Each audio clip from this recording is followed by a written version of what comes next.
किसी समय की बात है, एक छोटा सा गांव था जिसका नाम हरियालीपुर था। हरियालीपुर अपनी घनी हरियाली, सुंदर फूलों और खुशबूदार बागों के लिए प्रसिद्ध था।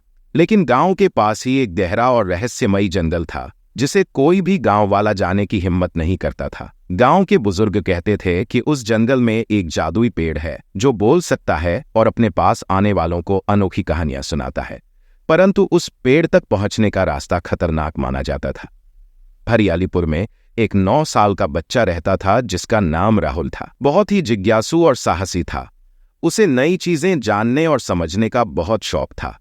एक दिन राहुल की दादी ने उसे जादुई पेड़ की कहानी सुनाई। उन्होंने बताया कि यह पेड़ सिर्फ उन बच्चों को दिखता है जिनके दिल में सच्चाई और अच्छाई होती है। यह सुनकर राहुल का मन उस पेड़ को देखने के लिए बेचैन हो गया। राहुल, पिंकी और अर्जुन अपने साथ कुछ खाने पीने का सामान, एक टॉर्च और एक पुराना नक्शा लेकर जंगल की ओर चल पड़े। जैसे ही वे जंगल के घने पेड़ों के बीच पहुंचे, चारों तरफ का माहौल बदल गया। पंछियों की आवाजें धीमी हो गईं और पेड़ों के पत्ते हल्की सरसराहट करने लगे। यह जगह तो सच में रहस्यमयी लगती है, पिंकी ने धीरे से कहा। डरो मत, अर्जुन ने उसे हिम्मत बंधाई। हम साथ हैं। थोड़ी देर चलने के बाद उन्हें एक पुराना और टूटा फूटा पुल दिखाई दिया। पुल के पार जाने के सिवाय उनके पास कोई और रास्ता नहीं था। राहुल ने आगे बढ़कर पुल की मजबूती जांची और फिर तीनों ने धीरे धीरे पुल पार किया। पुल के दूसरी ओर एक खुला मैदान था जिसमें तरह तरह के फूल खिले हुए थे। उनके बीच में एक विशालकाय पेड़ खड़ा था जिसकी पत्तियां सुनहरी थीं और उसकी डालियां मानो आसमान से बातें कर रही थीं।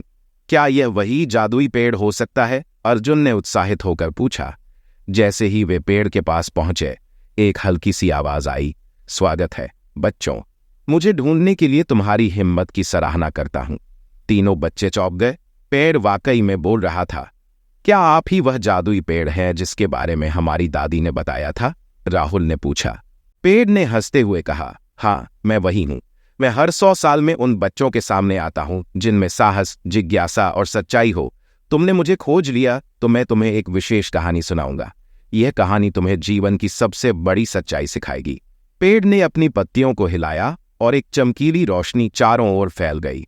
बच्चों की आंखों के सामने एक दृश्य उभरने लगा। उन्होंने देखा कि एक समय की बात है। इसी जंगल में एक गांव था। गांव वाले खुशहाल जीवन जीते थे क्योंकि इस पेड़ के जादुई फल उन्हें सुख और समृद्धि प्रदान करते थे। लेकिन एक दिन एक लालची आदमी गांव में आया। उसका नाम विक्रम था और वह उस पेड़ के सारे फल चुराकर अमीर बनना चाहता था। विक्रम ने एक रात चोरी से पेड़ के पास जाकर उसकी शाखाओं से फल तोड़ने की कोशिश की। जैसे ही उसने पहला फल तोड़ा, पेड़ की आवाज गूंजी, विक्रम, तुम्हारे दिल में लालच है। यह फल तुम्हें सुख नहीं देगा बल्कि तुम्हारे जीवन को कठिनाइयों से भर देगा। लेकिन विक्रम ने पेड़ की चेतावनी को अनसुना कर दिया और सारे फल तोड़ लिए। जैसे ही उसने घर जाकर उन फलों को खाया, उसकी सारी खुशियां गायब हो गईं। वह बीमार पड़ गया और उसके पास जो भी धन था वह धीरे धीरे खत्म हो गया। अंत में विक्रम ने समझा कि सच्चा सुख लालच में नहीं बल्कि सच्चाई और संतोष में है। वह पेड़ के पास गया, माफी मांगी और अपनी गलती स्वीकार की। पेड़ ने उसे माफ कर दिया और उसकी जिंदगी में फिर से खुशियां लौट आईं। कहानी खत्म होते ही पेड़ ने बच्चों से कहा, याद रखना, सच्चाई, साहस और संतोष से ही जीवन सुखी होता है। लालच और धोखे का रास्ता हमेशा दुख की ओर ले जाता है।